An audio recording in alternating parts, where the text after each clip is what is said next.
नमस्कार साथियों, नव्या आईएएस में आप सभी का स्वागत है। आज के द हिंदू न्यूज़पेपर में जो भी हमारे लिए इम्पोर्टेंट न्यूज़ होगी एग्ज़ाम के अकॉर्डिंग हम उन सबको डिस्कस करेंगे। ठीक है, चलिए डिस्कस करते हैं। सबसे पहली news, centre sets aside 57,381 crore address global headwinds. ठीक है, अभी जो सेंटर ने है ना एक फ़ंड रिलीज़ किया है, इकोनॉमिक स्टेबलाइजेशन फ़ंड उसको नाम दिया है भारत सरकार ने। जब ऐसी विपत्ति की स्थिति आती है उस समय रिलीज़ किया जाता है एक्स्ट्रा खर्चों से निपटने के लिए या फिर उस पर्टिकुलर परिस्थिति से निपटने के लिए। भारत सरकार ने 57,381 करोड़ का इकोनॉमिक स्टेबलाइजेशन फ़ंड बनाया है ताकि वैश्विक आर्थिक संकट और अचानक आने वाले झटकों से निपटा जा सके। ठीक है, ये जो भी हम वेस्ट एशिया में देख रहे हैं, युद्ध की स्थिति चल रही है ना, स्ट्रेट ऑफ हॉर्मुज बंद है, उस वजह से हमारे तेल गैस भी रुका हुआ है। तो अभी हम भी हमारे देश में भी बहुत ज़्यादा महंगाई बढ़ने के आसार लग रहे हैं। तो ये एक तरीके की आर्थिक संकट ही कहा जा सकता है। उससे निपटने के लिए ये जो है फ़ंड रिलीज़ किया है इकोनॉमिक स्टेबलाइजेशन फ़ंड के नाम से, है ना। सरकार ने मांग तो 2.81 की थी, एक्चुअल में खर्चा 2.81 लाख करोड़ का है और ये इस नाम से अलग से एलोकेट किया है इतना फ़ंड 57,381 करोड़। यह फ़ंड तेल की बढ़ती कीमतों, ऊर्जा संकट और सप्लाई चेन में रुकावट जैसी समस्याओं से अर्थव्यवस्था को संभालने में उपयोग किया जाएगा, है ना। तेल की कीमत जो है अभी लगभग $100 प्रति बैरल हो गई है। तो ये हमारे लिए तो बहुत ज़्यादा कीमत है और हमारा जो 90% तेल है हम आयात ही करते हैं, भारत आयात करता है दूसरे देशों से। ठीक है, तो ये तेल की जो बढ़ती कीमत है और जो ऊर्जा संकट है, हमारा गैस सप्लाई भी हम बाहर से ही लेते हैं और सप्लाई चेन में रुकावट जैसी समस्याओं से अर्थव्यवस्था को संभालने के लिए, अर्थव्यवस्था को संतुलित बनाए रखा जा सके, ठीक है, उससे निपटने के लिए सब किया गया है। लोकसभा ने सरकार द्वारा सप्लीमेंट्री डिमांड फॉर ग्रांट को मंजूरी दी। पहले लोकसभा में आया होगा, सांसदों ने मंजूरी दी होगी, वोटिंग हुई होगी, ये सब हुआ, जिसमें लगभग 2.01 लाख करोड़ का अतिरिक्त नगद खर्च शामिल किया गया। ठीक है, ये एक्स्ट्रा खर्च शामिल किया गया जब आपके ऊपर कोई ऐसी स्थिति परिस्थिति आ जाती है आर्थिक संकट जैसा, तो एक एक्स्ट्रा खर्च शामिल करते हैं।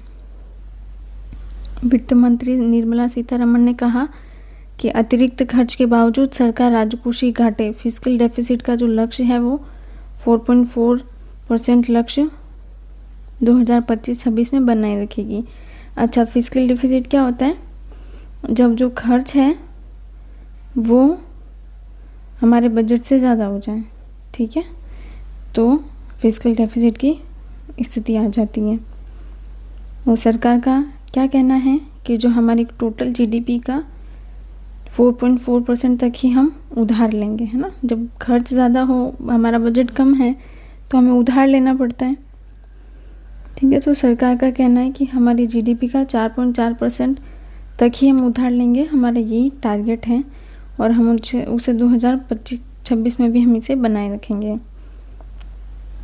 इस फंड का उद्देश्य सरकार को फिस्कल स्पेस यानी वित्तीय लचीलापन देना है ताकि वैश्विक संकट, सप्लाई चेन व्यवधान या आर्थिक झटकों की स्थिति में तुरंत कदम उठाया जा सके। ठीक है, इस न्यूज़ में इतना ही था आज। और ये next news, the India Canada turn around is about deliverables, है ना। हम इतने दिनों से पढ़ रहे हैं इंडिया और कनाडा के जो रिश्ते हैं उनमें सुधार की जो उम्मीद है, बीच में एग्रीमेंट हो रहे हैं इंडिया कनाडा के, उसके बारे में ये न्यूज़ है, हम इसको भी डिस्कस कर लेते हैं। भारत कनाडा संबंधों में सुधार, रिश्तों में सुधार। पहले जो है बहुत ज़्यादा हमारे रिश्ते उनसे ख़राब थे, कुछ ना कुछ ऐसे मुद्दे थे जिनमें मतभेद थे, लेकिन जब कनाडा के प्रधानमंत्री मार्क कार्नी के भारत दौरे से भारत कनाडा संबंधों में सुधार हुआ। अभी फरवरी में आए थे वो, ठीक है, तब से संबंधों में सुधार देखा गया है। पहले जस्टिन ट्रूडो के समय संबंधों में तनाव था, लेकिन अब दोनों देश व्यापारिक सहयोगों पर ध्यान दे रहे हैं, है ना। आर्थिक सहयोग पर जोर देना। दोनों देशों ने व्यापार और निवेश बढ़ाने के लिए comprehensive economic partnership agreement CEPA की दिशा में आगे बढ़ने का फैसला किया। ये जो एग्रीमेंट है ना, मुक्त व्यापार की तरह है ये एक। और लक्ष्य क्या है? निवेश को बढ़ावा देना और आर्थिक विकास करना अपने अपने देशों का। तीसरा पॉइंट, क्रिटिकल मिनरल्स और टेक्नोलॉजी सहयोग, है ना। इसमें भारत और कनाडा ने क्रिटिकल मिनरल्स, तकनीकी नवाचार के क्षेत्रों में एक दूसरे को सहयोग बढ़ाने का निर्णय लिया, ताकि सप्लाई चेन मजबूत हो और चीन पर निर्भरता हमारी कम हो सके। हम देखते हैं कि हमारा जो अधिकतर रॉ मटेरियल है या फिर सेमीकंडक्टर या फिर ये तेल गैस, ये ऐसी चीज़ें हम सब बाहर से ही इंपोर्ट करते हैं ना। तो ये जो क्रिटिकल मिनरल्स जैसी चीज़ें हैं हम कनाडा से लेंगे, वो हमें टेक्नोलॉजी भी देगा, है ना, ताकि हमारा देश जो है वो अच्छे से प्रगति कर सके और हमारी जो निर्भरता है वो थोड़ी चीन पर कम हो जाए। ऊर्जा सहयोग, यूरेनियम समझौता, ठीक है, ये 10 सालों तक हमें यूरेनियम सप्लाई करेगा कनाडा, है ना। वहाँ की एक कंपनी है कैमको, वो करेंगी। भारत के परमाणु ऊर्जा विभाग और कनाडा की कंपनी कैमको के बीच यूरेनियम आपूर्ति समझौता हुआ, जिससे भारत की परमाणु ऊर्जा क्षमता बढ़ाने में हमें मदद मिलेगी, ठीक है। फिर लास्ट पॉइंट है भारत की ऊर्जा सुरक्षा को मजबूती। भारत ने sustainable harnessing and advancement of nuclear energy for transforming India Shanti bill 2025 के माध्यम से परमाणु ऊर्जा को बढ़ावा देने का लक्ष्य रखा है और कनाडा के साथ सहयोग इस लक्ष्य को पूरा करने में सहायक होगा, ठीक है। शांति बिल किसके ऊपर आधारित है? परमाणु ऊर्जा को बढ़ावा देने पर। अतः इतना ही है कि भारत का दौरा करा जब कनाडा के प्रधानमंत्री जी ने, तो दोनों देशों के रिश्ते जो हैं वो मजबूत हुए, व्यापार, तकनीक और ऊर्जा में सहयोग बढ़ा और भारत को ऊर्जा सुरक्षा और क्रिटिकल मिनरल सप्लाई में फ़ायदा मिला, ठीक है। ये दोनों देशों भारत की आर्थिक और रणनीतिक ज़रूरतों के लिए एक महत्वपूर्ण दौरा साबित हुआ, ठीक है। इस न्यूज़ में भी इतना ही था। ये एक आर्टिकल था, एडिटोरियल था न्यूज़पेपर में। आज हम नेक्स्ट देख लेते हैं। पेड मेंस्ट्रुअल लीव में hurt women's career, Supreme Court ने कहा है कि जो मासिक धर्म में अगर औरतों को एक्स्ट्रा पेड लीव दिया जाएगा तो वो कहीं ना कहीं उनके करियर पे नकारात्मक प्रभाव डाल सकता है ना। जनरली महिलाओं को पुरुषों से कम ही आंका जाता है, चाहे वो किसी भी क्षेत्र में काम करती हो आज। तो उन्हें अगर इस तरीके की पेड लीव्स दी जाएंगी, हालांकि कई उड़ीसा, केरला ऐसे राज्यों में तो है ये सब प्रावधान, छात्राओं को दी जाती है 60 दिन की साल में छुट्टी दी जाती है उन्हें मासिक धर्म में। लेकिन अगर ऐसा कोई कानून बना दिया जाए और उसे कंपलसरी कर दिया जाए लोगों के ऊपर कि आपको देनी है, तो ऐसे में क्या होगा कि कंपनीज महिलाओं के ऊपर भरोसा कम करेगी, है ना, और उन्हें कोई भी अच्छी जिम्मेदारी या बड़ा प्रोजेक्ट या इम्पोर्टेंट वर्क देने से पीछे हट जाएंगी, है ना। बस ये कहा है सुप्रीम कोर्ट ने। सुप्रीम कोर्ट ऑफ इंडिया ने कहा कि मासिक धर्म अवकाश को कानून बनाकर अनिवार्य करना महिलाओं के करियर को नुकसान पहुंचा सकता है कहीं ना कहीं, है ना। उन्हें थोड़ी अलग कैटेगरी या अलग दृष्टि से देखना चालू कर दिया जाएगा कि नहीं भाई, इनको तो इस टाइम पे इतनी लीव चाहिए तो उन्हें इम्पोर्टेंट वर्क नहीं दिया जाएगा, वो शायद आगे ग्रोथ नहीं कर पाएंगी वीमेन उस कारण। मुख्य न्यायाधीश सूर्यकांत के अनुसार इससे नियोक्ता महिलाओं को बड़ी जिम्मेदारियां देने से बचेंगे, है ना। कंपनी के जो बॉसेस वगैरह हैं वो महिलाओं को अच्छी और बड़ी जिम्मेदारी देने से बच सकते हैं। अदालत ने कहा कि मासिक धर्म अवकाश देना बेहतर है यदि इसे संस्थान स्वेच्छा से लागू करें। आप दे सकते हो, लेकिन अगर इंडिविजुअल कंपनी या संस्थान जो भी हैं वो अगर अपनी इच्छा से इसे लागू करती हैं तो ठीक है, वरना अगर अपन कानूनी बाध्यता बनाते हैं तो वो कहीं ना कहीं करियर में ही बाधा बनेगा। ओडिशा, कर्नाटक और केरल जैसे राज्यों में कुछ विश्वविद्यालयों में छात्राओं को मासिक धर्म दर्द के लिए छुट्टी की सुविधा दी जाती है। 60 डेज़ का टोटल 1 ईयर में लीव दिया जाता है वहाँ पे। और ये मुद्दा कब उठा? जब यह याचिका महिलाओं के गरिमा के अधिकार अनुच्छेद 21 के तहत समान कानून बनाने की मांग को लेकर दायर की गई थी, है ना। अब संक्षेप में कहा जाए तो सुप्रीम कोर्ट ने कहा कि मासिक धर्म अवकाश का उद्देश्य अच्छा है, लेकिन इसे कानून बनाना महिलाओं के रोजगार के अवसरों को प्रभावित कर सकता है। इसलिए बेहतर होगा कि संस्थान इसे अपनी स्वेच्छा से लागू करें। ठीक है, इस न्यूज़ में भी आज इतना ही था। ये एक बिल आया है, bill to redefine transgender person drop self perceived identity tabled. देख लेते हैं चलिए इसको, कि अभी ये जो ट्रांसजेंडर पर्सन्स एक्ट 2019 है ना, उसमें अभी बदलाव किया गया है। क्या किया गया है देख लेते हैं।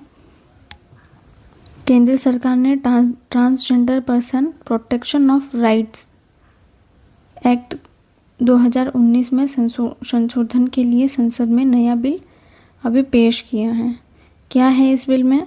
नए बिल में है कि सेल्फ परसीव्ड जेंडर आइडेंटिटी, मतलब स्वयं ने जो घोषित की आइडेंटिटी को परिभाषा से हटाने का प्रस्ताव रखा है। अच्छा, पहले क्या था कि अगर जन्म के समय जो आइडेंटिटी बच्चे को दी गई है और बड़ा होकर वो अपने आप को अगर अलग फील करता है तो वो घोषित कर सकता है कि मैं अलग हूँ, और वो उसकी आइडेंटिटी बन जाती थी।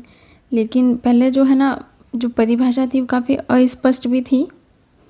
सरकार का कहना है कि पुरानी परिभाषा बहुत व्यापक और अस्पष्ट थी, जिससे असली लाभार्थियों की पहचान जो है वो कठिन हो रही थी, है ना। इसलिए प्रस्ताव लाया गया कि अभी ऐसा नहीं होगा कि कोई भी उठकर कह देगा कि मैं अलग हूँ, मेरा जेंडर अलग है, मैं ट्रांसजेंडर हूँ, ये सब, है ना। सरकार का यही कहना है कि जो लाभार्थी थे, जो असली लाभार्थी हैं, उनकी पहचान जो है कठिन हो जाती थी और उन तक जो है योजनाओं के या किसी भी चीज़ का लाभ नहीं पहुंच पाता था। नई परिभाषा में मुख्य रूप से किन्नर, हिजड़ा, अरावनी, जोग्यता और इंटरसेक्स जैसे जैविक या सामाजिक समूह शामिल होंगे। ये नई डेफिनेशन के अकॉर्डिंग इन समूहों को शामिल किया जाएगा, है ना। ट्रांसजेंडर समुदाय और कार्यकर्ताओं ने इसका विरोध किया क्योंकि यह national legal service authority union of India NALSA 2014 के सेल्फ आइडेंटिफिकेशन के अधिकार के खिलाफ माना जा रहा है ना। पहले ये नालसा जो अधिकार था उसमें सेल्फ आइडेंटिफिकेशन आप कर सकते थे, वो अधिकार दिया था। लेकिन अभी ये जो नई डेफिनेशन है वो इससे थोड़ी अलग है, तो ट्रांसजेंडर समुदाय और जो कार्यकर्ता हैं वो इस चीज़ का भी विरोध कर रहे हैं। बिल में ट्रांसजेंडर व्यक्तियों के खिलाफ अपराधों जैसे कि सार्वजनिक स्थानों से रोकना, जबरन मजदूरी कराना, घर से निकालना के लिए सज़ा का प्रावधान भी जोड़ा गया है।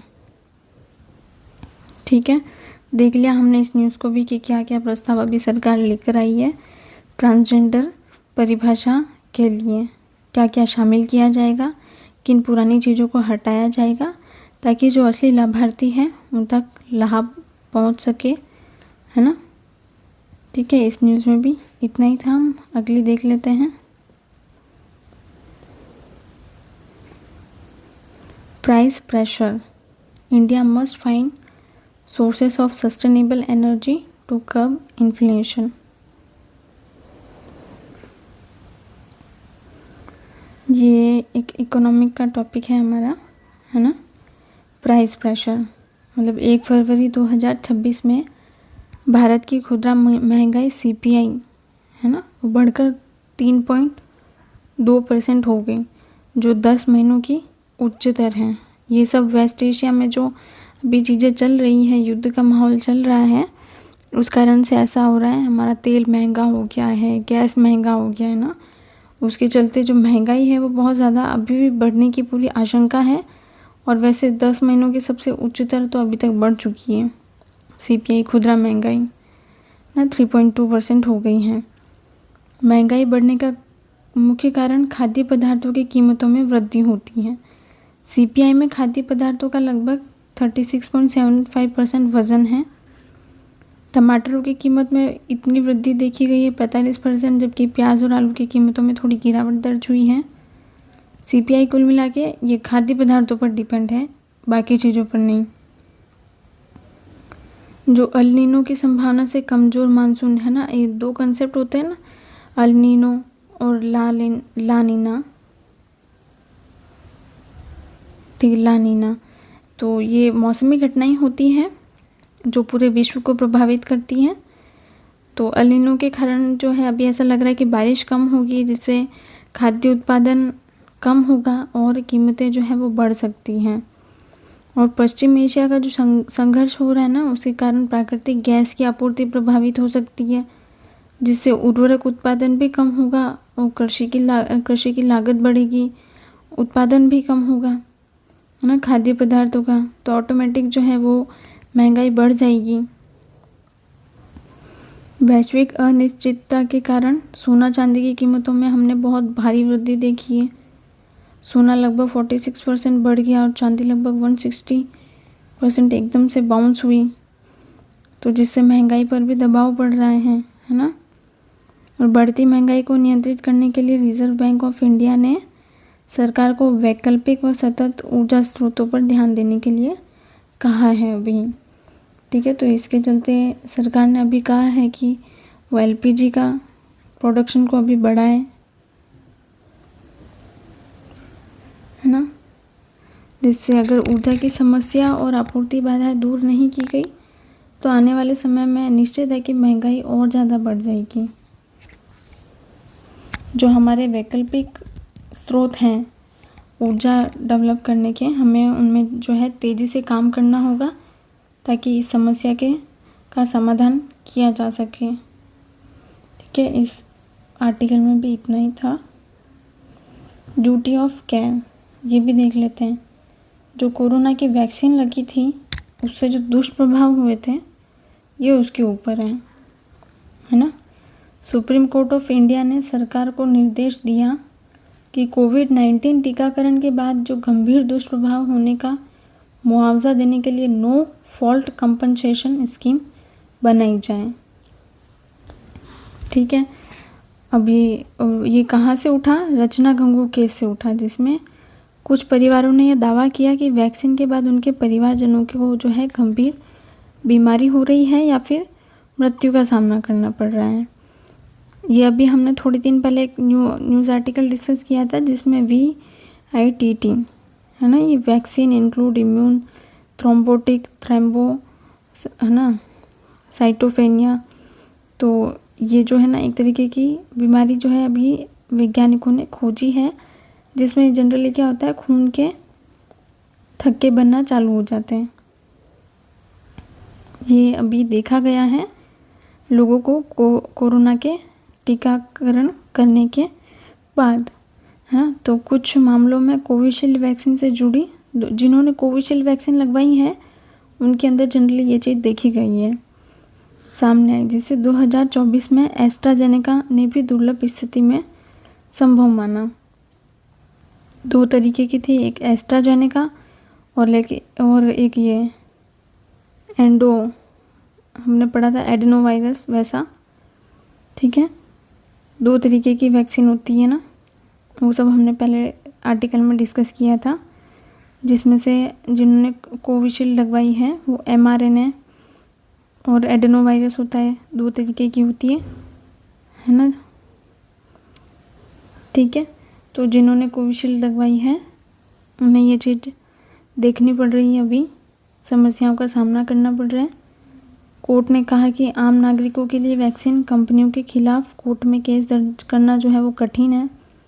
बहुत सारे लोगों को प्रॉब्लम हो रही है, तो इतने लोगों के लिए कोर्ट में जाके केस करना जो बहुत कठिन काम है, उस लड़ाई को लड़ना भी बहुत कठिन काम है। इसलिए सरकार को पीड़ित परिवारों के लिए अलग मुआवजा व्यवस्था बनानी चाहिए ताकि वो अपना इलाज करा सके समय पर और ठीक हो सके। यह निर्णय भविष्य के टीकाकरण कार्यक्रमों जैसे ह्यूमन पिपलोमा वायरस HPV वैक्सीन के लिए भी महत्वपूर्ण है और सरकार की ड्यूटी ऑफ केयर को मजबूत करता है। ठीक है, इस न्यूज़ में भी आज इतना ही था। अगर सरकार लोगों को किसी वैक्सीन कार्यक्रम में शामिल होने के लिए प्रोत्साहित करती है और अगर उससे कुछ गंभीर नुकसान होता है तो सरकार को उसकी भरपाई के लिए भी आगे आना चाहिए, मुआवजे की व्यवस्था जो है करनी चाहिए। ठीक है, इस न्यूज़ में भी इतना ही था। और हमारा एक टेलीग्राम चैनल भी है नव्या IAS के नाम से, है ना, तो उसके ऊपर आपको सारी PDF जो है इसकी मिल जाएगी, सारे नोट्स मिल जाएंगे। Please go visit and share it. Thank you. आज के लेक्चर में इतना ही।